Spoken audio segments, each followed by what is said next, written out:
User testing is on a hot streak, and today I'm going to show you one of the latest and greatest capabilities that user testing has released. It is another element in their embedded experience, allowing user testing to expand beyond just the platform itself so that designers, developers, researchers, builders, and creators can literally get human insights in the tools they already work in. I'm talking today about the new MCP server from user testing, and this allows third-party AI clients to actually interact directly with user testing. I'm going to take you through Claude today and show you how in Claude you can actually make queries with a simple prompt about your research library, as well as start new tests and build them out fully and even launch them right inside of Claude. Let's get to it. In this example, I'm working for Threadline, my fictional furniture company, and I am going to give Claude some third-party data to analyze, and then we're going to see what it says and maybe try to see if there's anything complementary that we can find in user testing. So we're going to go ahead and put in our prompt here. Product returns are going up. Can you give me a quick summary of my latest Zendesk report for last month to see if there's anything there to help? Now I'm going to add the Zendesk report. I'm going to upload that into Claude. You can see my report is there. And now I'm just going to go ahead and submit this to let it process. Okay, got a quick summary here of my report. 50 tickets, number of compliments, questions, 20 dimension sizing complaints. Remember, Threadline is a furniture company, so dimensions and sizing are going to be pretty big issues. The return signal is loud and clear, inaccurate product dimensions. So Claude is able to go through my Zendesk data, tell me that there's individual complaints, is breaking it down for me across the board. Every product category is having problems. But there are two customers that independently suggested there should maybe be augmented reality or room visualization elements that would help as a solution to this problem. So worth noting. Claude now asks me, would you like to dig deeper into any specific product, or does this give me enough to connect to the returns trend? No, I've got it, but now I want to see if perhaps as I'm thinking about user testing, maybe there's some research that I've already done for something else where something like this was surfaced and I might be able to learn something. So I'm just going to put my next prompt in here, and you're going to see I'm asking, have we already uncovered any related customer issues or augmented reality, virtual reality suggestions in our existing user testing research? And then I give it some specifics about the account and the workspace that I want to work in, and telling it, I know there was a test I did recently, I want to make sure I include that. So now I'll just go ahead and submit this and see if Claude can actually find anything using the MCP server directly from my research library, which is instantly connected. You can see on screen, it's connecting to the user testing accounts, making sure the workspace is correct. It's found the workspace that I specified, and now it's actually going through the test, pulling the 10 most recently completed studies for Threadline.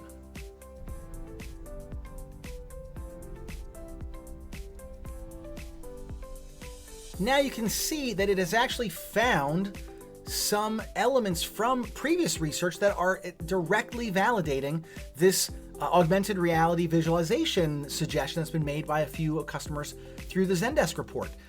My Threadline global shopping experience is the most directly relevant. Augmented reality was the single strongest opportunity signal in the entire study. So now I've got a user testing study that is actually validating what we heard from customers reporting things through customer care. Now we can take that and we can actually try to do a little bit more. Now that we know that we've got some insights validated about potential addition of an AR or VR solution. So we also see some other elements here about the modular sofa experience where things have been surfaced, and then other studies where there were other dimension issues that perhaps could be solved by the augmented reality. Augmented reality, if you don't, this is where you would potentially visualize the product from Threadline in your room. You might hold a camera up and you'd see, oh, this is what that would look like in my space. I can see if it would actually truly fit.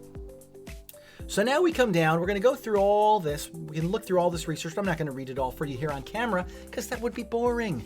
And we're going to come down and we're going to decide what to do next. So bottom line, you have solid research confirming AR visualization is a strong unmet need, and that dimension information is central to purchase confidence. But there's a gap. No study has directly examined the dimension accuracy problem or the post-purchase return experience. That could be a strong case for a new study. Want to explore what that might look like. So now it's offering me the ability to do a follow-up study that is directly targeted to the issue that we found by combining third-party data and our user testing insights directly here in Claude with the MCP server. So of course, I'm going to say yes, and let's see where this takes us. Yes, let's do it.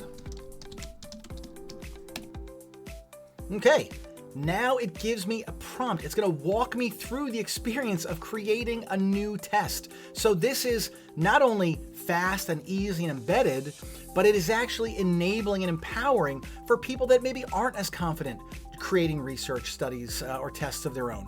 So what's the primary goal of the study? Understand why customers return items due to size, tell whether better dimension displays reduce return intent, evaluate AR and visualization concepts to prevent returns. All of the above. Broad discovery study. I don't want to do a broad discovery study. I want to specifically focus on the potential for an AR solution to solve my problems. What methodology fits best? We've got think aloud, prototype test, a survey, or both. Well, we're gonna do think aloud. I'm gonna type just think out loud, but no prototype. And I'm just gonna submit that. Sorry to interrupt the video, but I just wanted to tell you, if you like this video and you really want to improve your presentation and demo skills, right here is a copy of my book, Demotainment, Delivering Demos that Engage, Inspire, and Drive Results. It's an easy read. It's available on Amazon. I promise you will be better on day one once you start reading it. Okay, back to the video. Who should we recruit? Online furniture shoppers who've returned an item in the past year, frequent online furniture shoppers, both returners and non-returners. I'm just gonna say frequent furniture shoppers. We'll just select that. A few more quick questions to nail down the details. Again, it's being thorough. It's being very thorough. What AR visualization concepts should we evaluate? Place in room AR, room dimension checker, 360 product viewer. We're going to go straight with the place in room.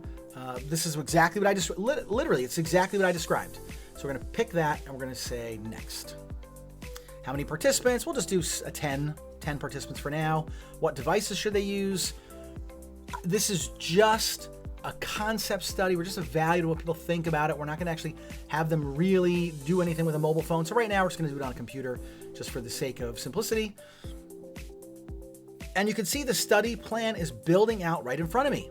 Threadline, AR feature impact on purchase confidence. It's exactly what I want to know. Purchase confidence. So it's figuring it out for me. Evaluate how place in room AR visualization concepts affect purchase confidence and return likelihood among frequent online furniture shoppers. And then here's the methodology, think aloud, no prototype. They describe their reactions, mental models, and expectations when presented with AR concept descriptions and questions. Perfect, perfect. Now here we go. Task and question plan. Intro and warm-up questions, task 1, 2, 3, 4, 5, closing questions. So we've got a whole series of questions here. I'm not going to go through each one of these individually, but you can see rating scales, different tasks, open-ended questions. We've got a lot of things here. Does this look right to you, or would you like to adjust anything before I build it in user testing? Now, if we wanted to, we could go ahead and ask a specific question to have it change the test plan that it's presented to us, which I'm not going to do, but you can see how easily in this conversational AI, you can absolutely do that. I'm just going to say, go ahead and build it in user testing. But at this point, I kind of have a choice I can make. Now, your results will vary. Obviously, Claude or any AR solution is going to respond to you uniquely. A lot of it will be the same, but user testing can do two things. It can create a draft and have you go and open it in user testing and then start completing the study there and launch it from user testing. Or you can actually go through the process and just launch it directly within Claude without ever going to user testing. So does it look right to me, or do I want to adjust anything? I'm just gonna say, looks good. Looks good to me. You can see it's interacting with a user testing test plan skill to generate the actual test plan.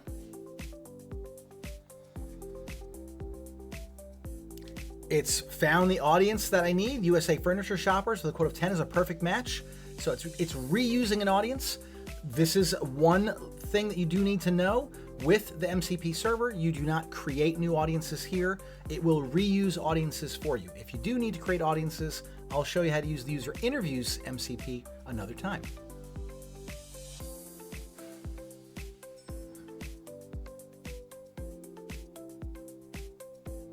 All right, well, this is amazing. The study is live. Threadline AR feature impact on purchase confidence. It's running with 10 USA furniture shoppers on the user testing panel.